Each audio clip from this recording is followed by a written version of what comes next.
It's Monday, December 24th. Welcome to Market Foolery. I'm Chris Hill. Just me in studio. A few quick words before we get to something that we have done for the last couple of years. How you doing? What are you doing now? Are you like me and you're doing some last-minute Christmas shopping? Good luck with that. Good luck to both of us, for that matter. Maybe you're on the road. Maybe you're traveling to get home or doing your usual Monday thing. However, wherever, whenever you get around to listening to this show, maybe you're commuting or at the gym working out or out for a run or walking the dog, doing stuff around the house, doing some chores, prepping a meal, something like that, running errands. Maybe you're getting ready for bed. I've gotten that before. I'm always curious what people are doing when they're listening to this podcast. And over the years, I've definitely gotten a couple of those. I listen when I'm getting ready for bed. You help me nod off. All right. I'll take that. I appreciate that. As long as you're not nodding off while you're driving. I don't want to help with that. Whatever you're doing. I hope you're well. I hope you're having a good Christmas Eve. I hope the holiday season's going well for you. The holidays can be great. They can also be a struggle for any number of reasons. Sometimes that's work. Sometimes that is health related. Sometimes you got someone in your life. It could be a friend or a family member who is struggling and you want to help them. Sometimes what you want for Christmas is to just wave the proverbial magic wand for someone in your life or for yourself. And as I think we all know, magic wands are definitely in short supply. But if you reach out and you let them know you're there, or if you're the one who needs the magic wand and you reach out and let the people in your life know that you need a little bit of help, when you do those things, a lot of times you don't need a magic wand, because helping each other, even in small ways, can sometimes feel like magic. I mentioned the other day that in a couple of weeks, we're going to hit the 8-year mark on doing this podcast, and I will talk more about that at the appropriate time.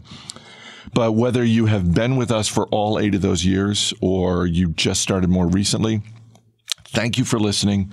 Thank you for letting us keep you company while you're doing whatever it is that you're doing.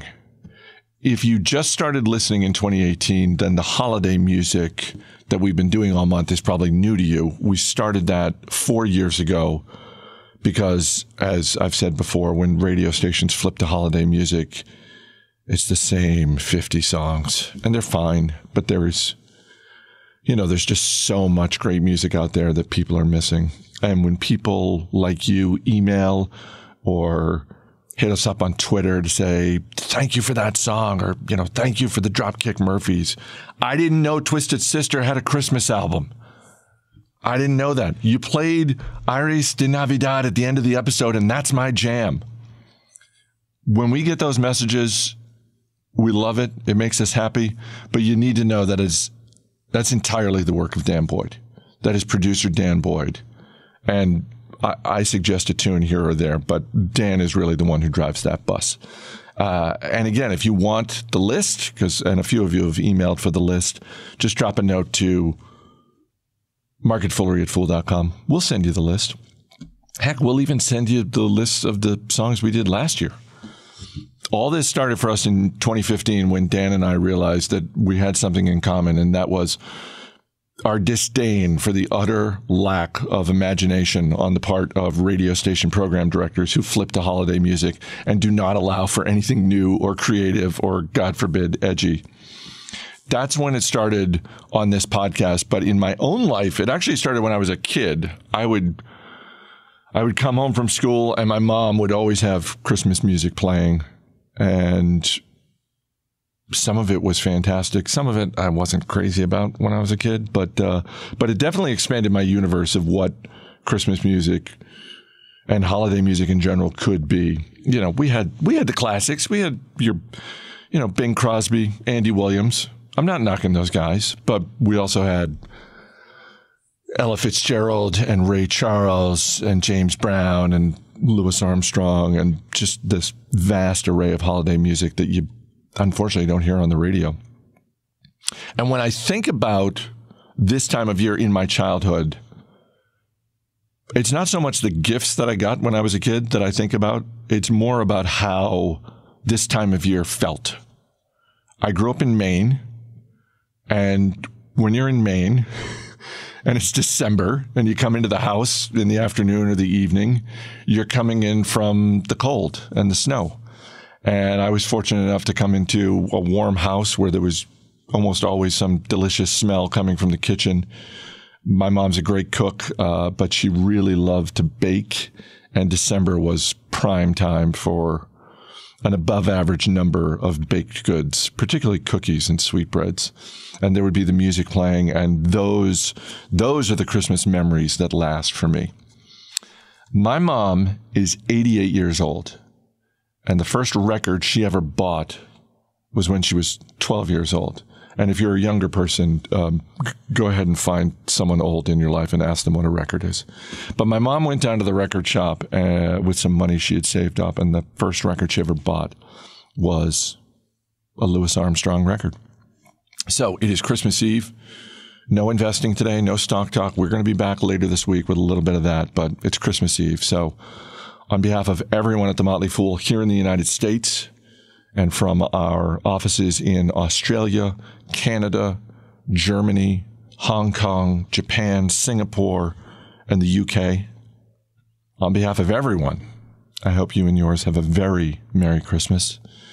And we will leave you with the late, great Louis Armstrong reading Clement Moore's classic poem, A Visit from St. Nicholas. This is Louis Armstrong talking to all the kids from all over the world at Christmas time. 'Twas the night before Christmas when all through the house not a creature was stirring, not even a mouse. The stockings were hung by the chimney with care in hopes that St. Nicholas soon would be there. The children were nestled all snug in their beds, while visions of sugar plums danced in their heads. And Mama in her kerchief and I in my cap had just settled our brains for a long winter's nap. Well, out on the lawn there arose such a clatter, I sprang from my bed to see what was the matter. Away to the window, I flew like a flash, tore open the shutters, and threw up the sash. The moon on the breast of the new fallen snow gave a luster of midday to objects below, when what to my wondering eyes should appear but a miniature sleigh and 8 tiny reindeer. With little old driver so lively and quick, I knew in a moment it must be Saint Nick. More rapid than eagles, his coursers they came, and he whistled and shouted and called them by name. Now Dasher, now Dancer, now Prancer and Vixen, on Comet, on Cupid, on Donder and Blitzen, to the top of the porch, to the top of the wall. Now dash away, dash away, dash away all. As dry leaves that before the wild hurricane fly, when they meet with an obstacle, mount to the sky. So up to the house top, the coursers they flew, with the sleigh full of toys and St. Nicholas too. And then in a twinkle, I heard on the roof the prancing, the pawing of each little hoof. As I drew my head and was turning around, down the chimney St. Nicholas came with a bound. He was dressed all in fur from his head to his foot, and his clothes were all tarnished with ashes and soot. A bundle of toys he had flung on his back, and he looked like a peddler just opening his pack. His eyes, how they twinkled, his dimples, how merry. His cheeks were like roses, his nose like a cherry. His droll little mouth was drawn up like a bow, and the beard on his chin was as white as the snow. The stump of a pipe he held tight in his teeth, and the smoke it encircled his head like a wreath. He had a broad face and a little round belly that shook when he laughed, like a bowl of jelly. He was chubby and plump, a right jolly old elf. And I laughed when I saw him, in spite of myself. A wink of his eye and a twist of his head soon gave me to know that I had nothing to dread. He spoke not a word, but went straight to his work and filled all the stockings, then turned with a jerk. And laying his finger aside of his nose and giving a nod up the chimney, he rose. He sprang to his sleigh, to his team, gave a whistle, and away they all flew like the down on a thistle. But I heard him exclaim ere he drove out of sight, "Happy Christmas to all, and to all a good night." A very good night. And that goes for Satchmo, too.